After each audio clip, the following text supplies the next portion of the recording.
प्रणाम जय जगन्नाथ मो मातृभाषा चैनल को आपण मानक हार्दिक भाव स्वागत। तो आज आम रोमांटिसिज्म संपर्क में दीर्घ प्रश्नोत्तर आलोचना करवा जहाँकि +3 4th सेमिस्टर नवम पत्र तृतीय एकक रही।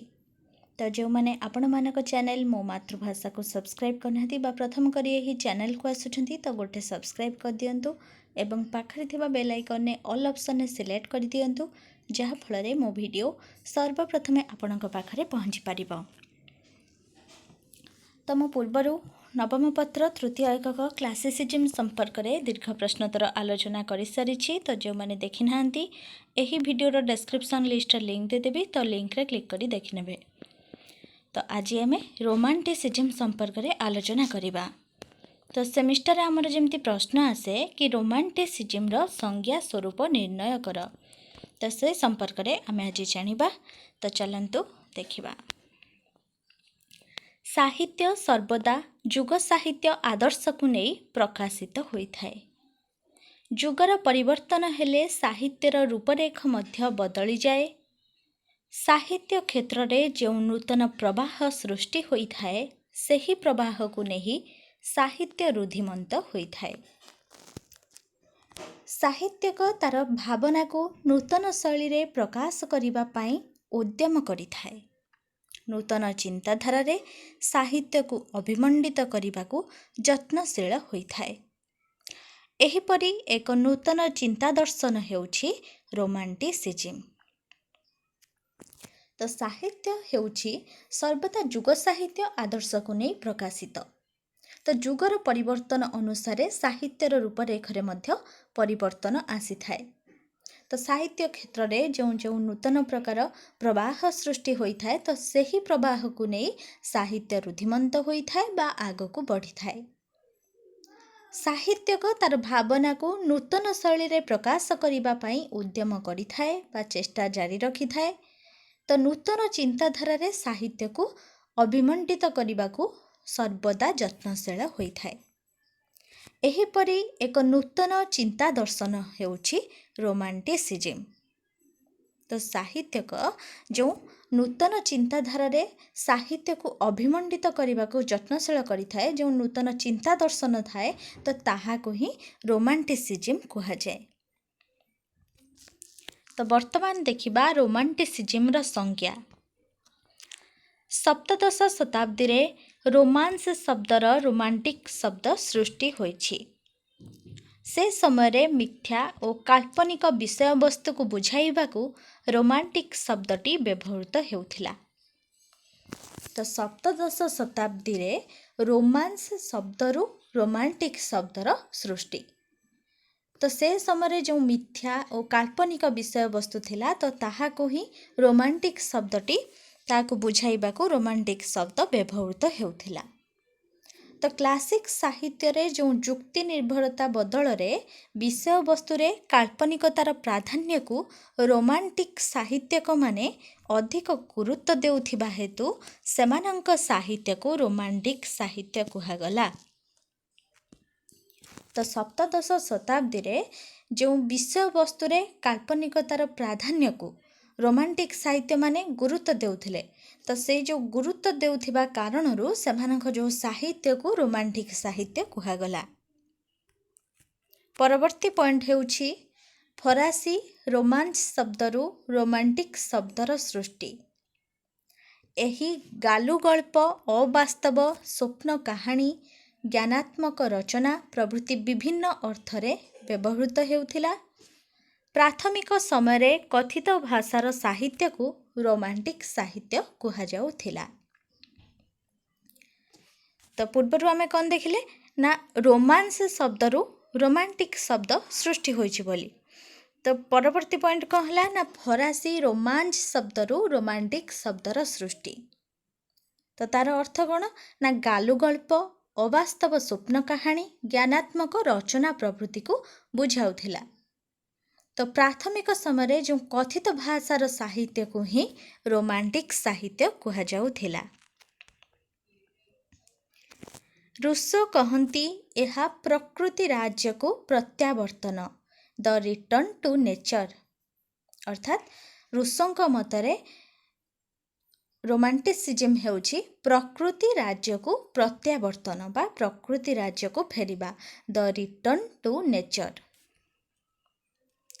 ଗେଟେଙ୍କ ମତରେ ବା ଭାବାନୁଯାୟୀ କ୍ଲାସିକ୍ ଚେତନା ସାହିତ୍ୟର ସ୍ୱାସ୍ଥ୍ୟୋନ୍ନତ ଲକ୍ଷଣ, କିନ୍ତୁ ରୋମାଣ୍ଟିକ୍ ଚେତନା ସାହିତ୍ୟର ରୁଗ୍ଣତାକୁ ପ୍ରକାଶ କରିଥାଏ। ତ ତାଙ୍କ ମତରେ romanticism is disease, classicism is health.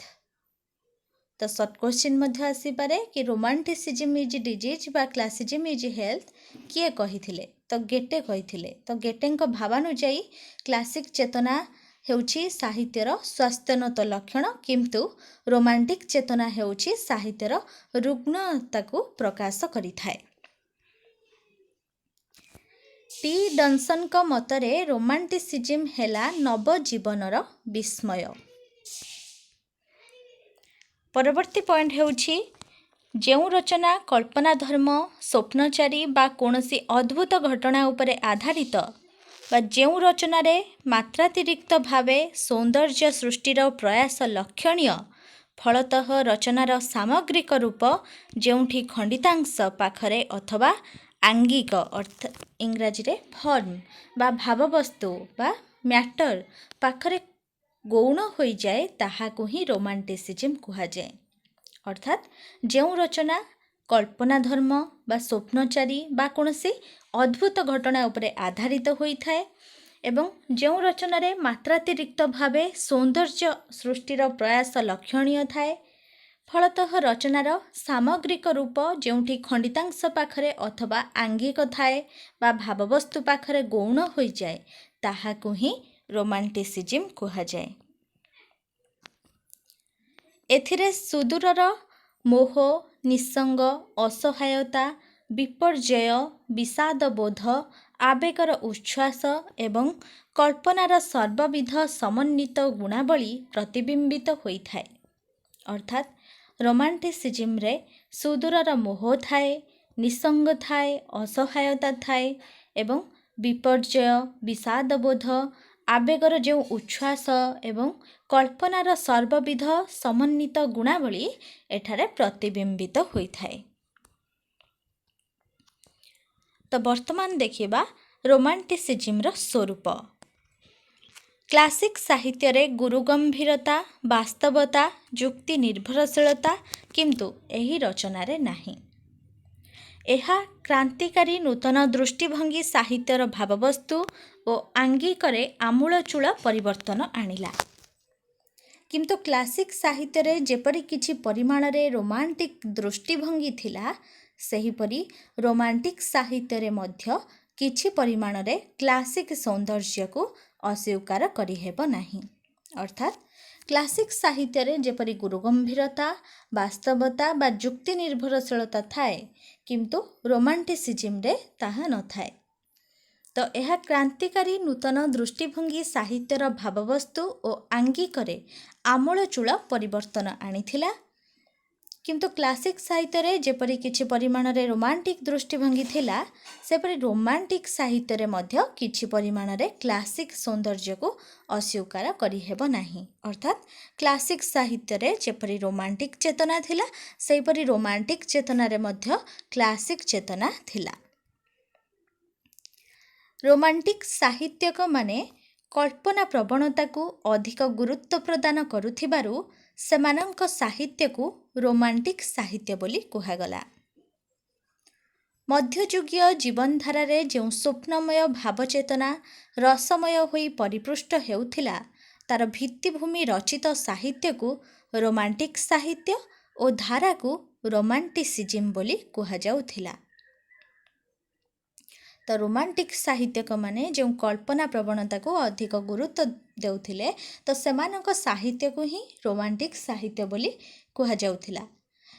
ମଧ୍ୟଯୁଗୀୟ ଜୀବନଧାରାରେ ଯେଉଁ ସ୍ୱପ୍ନମୟ ଭାବଚେତନା ରହିଥିଲା ବା ରସମୟ ହୋଇ ପରିପୃଷ୍ଟ ହେଉଥିଲା, ତାର ଭିତ୍ତିଭୂମି ରଚିତ ସାହିତ୍ୟକୁ ରୋମାଣ୍ଟିକ୍ ସାହିତ୍ୟ ଓ ଧାରାକୁ ରୋମାଣ୍ଟିସିଜିମ୍ ବୋଲି କୁହାଯାଉଥିଲା।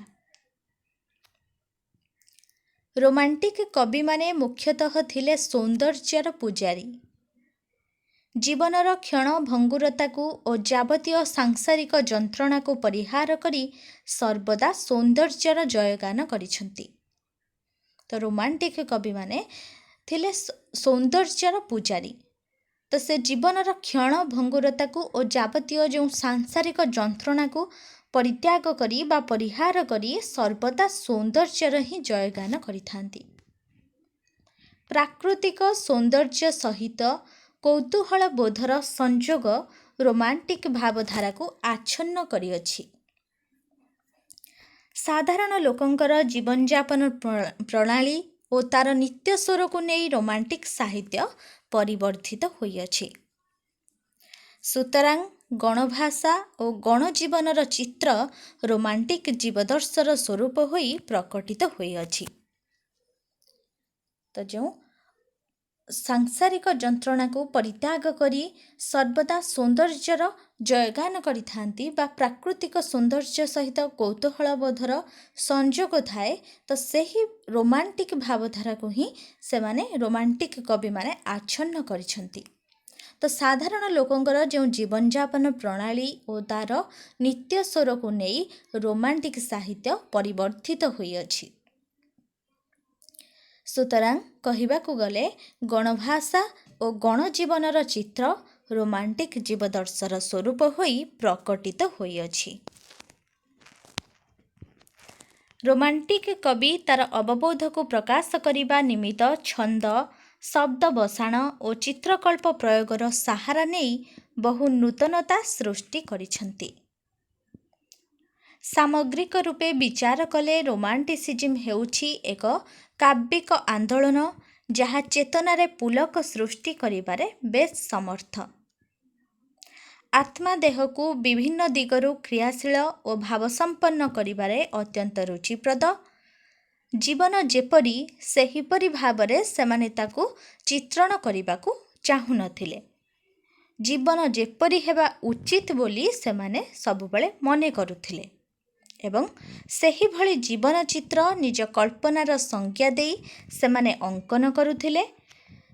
ପ୍ରେମ ଓ ମୁକ୍ତିର ବାର୍ତ୍ତା ପ୍ରଚାର କରିବା ପାଇଁ ରୋମାଣ୍ଟିକ କବି ଥିଲା ପ୍ରତିଶ୍ରୁତିବଦ୍ଧ।